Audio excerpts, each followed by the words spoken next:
Hola, bienvenidos a nuestro devocional del día de hoy. Pues hoy vamos a ver qué tiene Dios preparado para nosotros. Y pues, ¿qué les parece si oramos?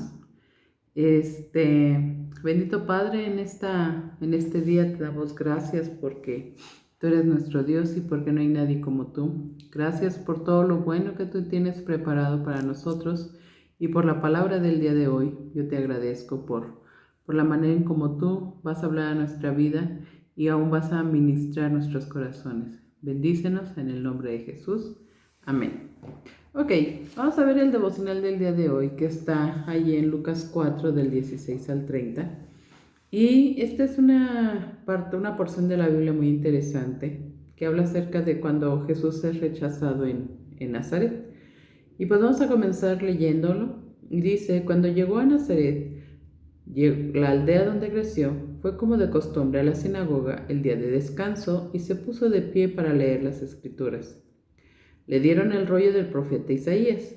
Jesús lo desenrolló y encontró el lugar donde está escrito lo siguiente: El Espíritu del Señor está sobre mí, porque me ha ungido para llevar la buena noticia a los pobres. Me ha enviado a proclamar que los cautivos serán liberados, que los ciegos verán, que los oprimidos serán puestos en libertad y que ha llegado el tiempo del favor del Señor. Lo enrolló de nuevo, se lo entregó al ayudante y se sentó. Todas las miradas en la sinagoga se fijaron en él. Después Jesús comenzó a hablarles. La escritura que acaban de oír se ha cumplido este mismo día. Todos hablaban bien de él y estaban asombrados de la gracia con la que salían las palabras de su boca. ¿Cómo puede ser? Preguntaban. ¿No es este el hijo de José? Entonces Jesús les dijo: Seguramente ustedes me citarán el proverbio que dice: Médico, cúrate a ti mismo, para decirme: haz milagros aquí en tu propio pueblo como lo que hiciste en Capernaum. Pero les digo la verdad, ningún profeta es aceptado en su propio pueblo. Sin duda, había muchas viudas necesitadas en Israel en el tiempo de Elías, cuando los cielos se cerraron por 3 años y medio y un hambre terrible devastó la tierra. Sin embargo, Elías no fue enviado a ninguna de ellas. En cambio, lo enviaron a una extranjera, a una viuda de Sarepta en la tierra de Sidón. También muchas personas en Israel tenían lepra en el tiempo del profeta Eliseo, pero el único sanado fue Naamán, un sirio. Al oír eso, la gente de la sinagoga se puso furiosa. Se levantaron de un salto, lo atacaron y lo llevaron a la fuerza hasta el borde del cerro sobre el cual estaba construida la ciudad. Querían arrojarlo por el precipicio, pero él pasó por en medio de la multitud y siguió su camino. Entonces, esta porción de la Biblia tiene muchas emociones.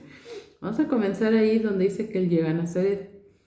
Cuando en esta parte él había estado, acababa de salir del desierto donde había sido tentado.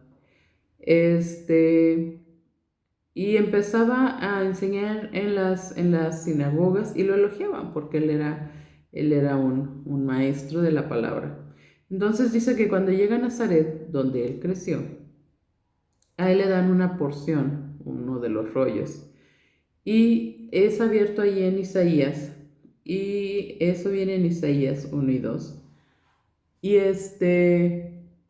y esta porción de la Biblia es muy poderosa por lo que dice allí en el 18, que era lo que decía el rollo. El Espíritu del Señor está sobre mí, porque me ha ungido para llevar la buena noticia a los pobres. Me ha enviado a proclamar que los cautivos serán liberados, que los ciegos verán, que los oprimidos serán puestos en libertad y que ha llegado el tiempo del favor del Señor. Cuando se leía estas porciones del Antiguo Testamento, la gente esperaba al Mesías, porque el Mesías iba a cumplir con esta palabra. Entonces, el pueblo lo que esperaba era sabemos que un Mesías va a venir y que va a venir a cumplirlo.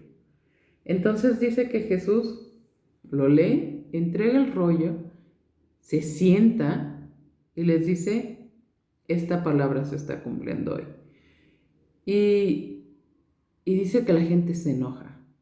y a mí me llama mucho la atención porque en lugar de recibirlo con gusto y de decir, wow, ya llegó nuestro Mesías y va a cumplir esta palabra y, y van a ser llevada la buena nueva, los cautivos van a ser liberados, los que están presos de la cárcel van a ser puestos en libertad.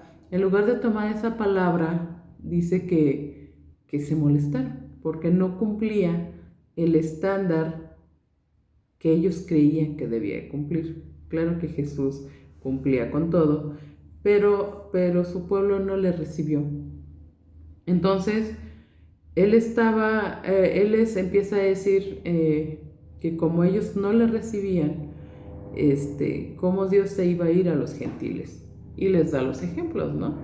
Que cuando la viuda, en lugar de llegar la ayuda a una viuda de Israel o a una extranjera, como fueron a sanar al sirio y no a alguien judío, del leproso Naamán, y así él les dice cómo ellos no quieren aceptar quién es Él y cómo lo están rechazando, ¿no? Pero a mí aquí se me hace muy poderoso porque pareciera que esta misma cita pues nos la da a nosotros también, ¿no? Nosotros en lugar de tomarla y hacerla nuestra y declarar que es el día del Señor y que se ha cumplido esa palabra en nuestra vida porque el Espíritu Santo mora en nosotros, y mejor le decimos que no, o sea, no la tomamos y no la hacemos nuestra y no lo vivimos como debería. Porque yo creo que estas son las características de alguien que es lleno del Espíritu, ¿no? Porque el 18 dice, el Espíritu del Señor está sobre mí, porque me ha ungido para llevar la buena noticia a los pobres. Cuando tú eres ungido por Dios, tú llevas su palabra y tú llevas su presencia. El Señor te ha dado esa unción para llevar las buenas nuevas. Dice, me ha enviado a proclamar que los cautivos serán liberados. Y cuando hablamos de cautividad, podemos hablar de muchas clases de cautividad. La cautividad emocional, la cautividad física, la cautividad psicológica, ¿no? Dice que los ciegos verán. Hay más, hay muchas clases de ceguera, no solamente la física, sino la ceguera espiritual. Y que los oprimidos serán puestos en libertad. Aquí, si se fijan, todo tiene que ver con sanar, liberar, dar vida, generar un bienestar para alguien más y a proclamar que ha llegado el tiempo del favor del Señor. Entonces, aquí lo que Jesús les estaba diciendo es, soy Dios mismo que vino para hacer todo esto, ¿no? Y además el pueblo judío lo estaba esperando de su Mesías, al cual no quisieron recibir. Entonces, cuando él les empieza a hacer las comparaciones con el profeta no es querido en su propia tierra, de la viuda de Sarepta, de cómo Dios volteó a ver al gentil en lugar de su mismo pueblo, les está diciendo que él no iba a detener su poder y su majestad y su autoridad si ellos no le recibían. Dios iba, aún así Dios cumple su propósito a la hora de cumplir su palabra, y yo creo que es algo que nosotros debemos de tener muy claro. Hay ocasiones que pensamos que las cosas o las situaciones se van a detener porque no le damos un sí pronto a Dios o porque no hacemos las cosas como Él nos las pide. Y mucho tiene que ver con nuestra actitud. Y a veces respondemos como respondió el pueblo. Ahí en el 28 a mí me llama mucho la atención porque dice, al oír eso la gente de la sinagoga se puso furiosa. Y yo no entendía por qué la gente se había enojado tanto. Eh, Ellos sabían que era el pueblo escogido por Dios, que son el pueblo escogido por Dios. Y de repente viene uno de su propia gente y les dice que aún así Dios va a seguir trabajando con o sin ellos. Y dice se levantaron de un salto, o sea, yo me imagino hacia gente súper alebrestada, si fueran mexicanos estuvieran gritándole cosas. Dice que lo atacaron y lo llevaron a la fuerza hasta el borde del cerro y lo querían aventar del cerro. Y para mí eso es como mucha violencia. Y yo me imagino que lo iban sangoloteando y lo iban jalando y así. Y pero como no era su tiempo, él pasó por en medio de la multitud y siguió su camino. Aquí nosotros vemos cómo la autoridad de Jesús sobrepasaba aún a la gente enfurecida.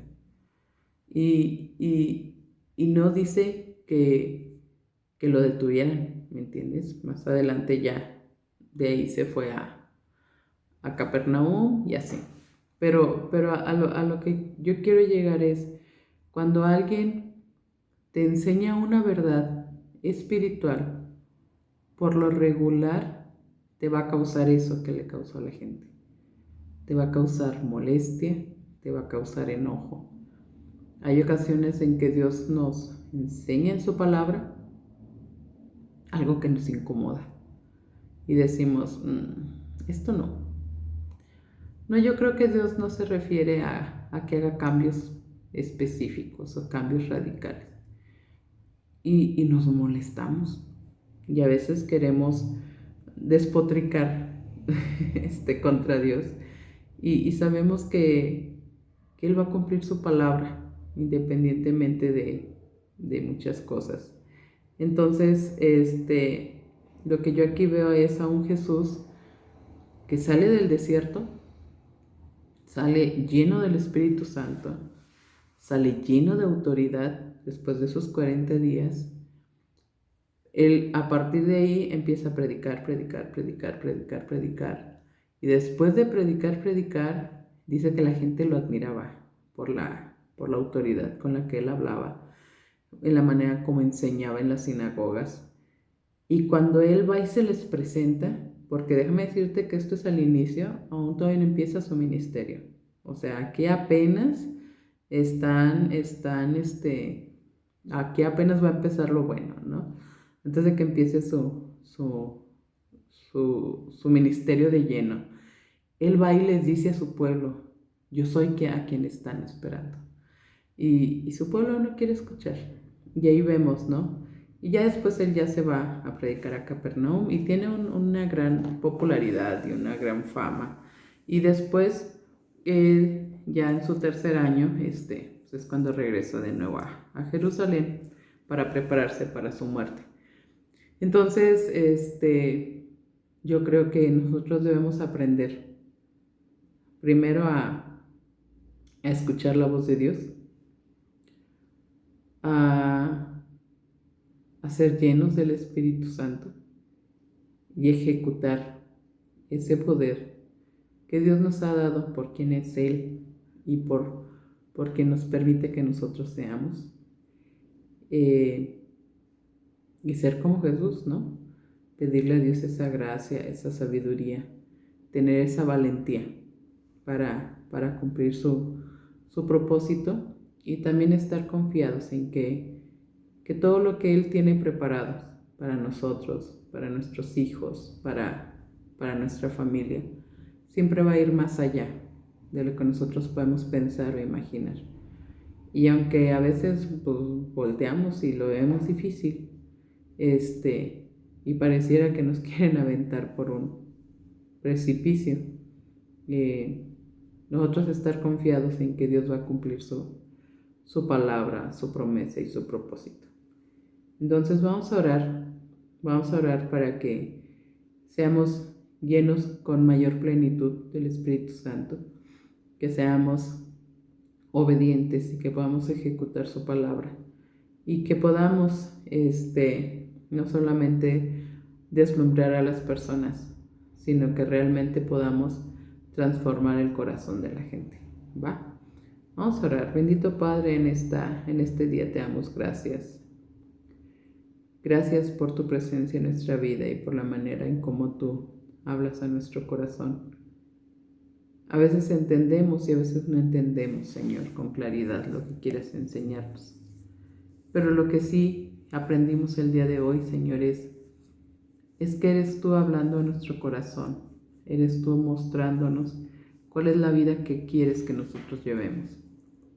Queremos, Señor, ser obedientes y ser llenos una vez más de tu Santo Espíritu, para poder llevar las buenas de salvación, para liberar al cautivo, para dar vista al ciego, para liberar al oprimido y traer libertad de la cárcel al oprimido. Y sobre todo, Señor, para proclamar que tu favor, Señor, está sobre nuestra vida y es para bendición a todos los que están a nuestro alrededor. Prepara nuestras manos para la batalla y nuestros dedos para la guerra, y vivifícanos, Señor, conforme a tu palabra, y cumple tu voluntad en nuestra vida. En el nombre de Cristo Jesús, bendícenos. Amén. Pues bueno, un gusto haber estado con ustedes. Espero que les haya sido de bendición y pues a seguir por el camino que Dios nos ha trazado y que sabemos que es de bendición y no de maldición. Nos vemos hasta la próxima. Bendiciones. Bye bye.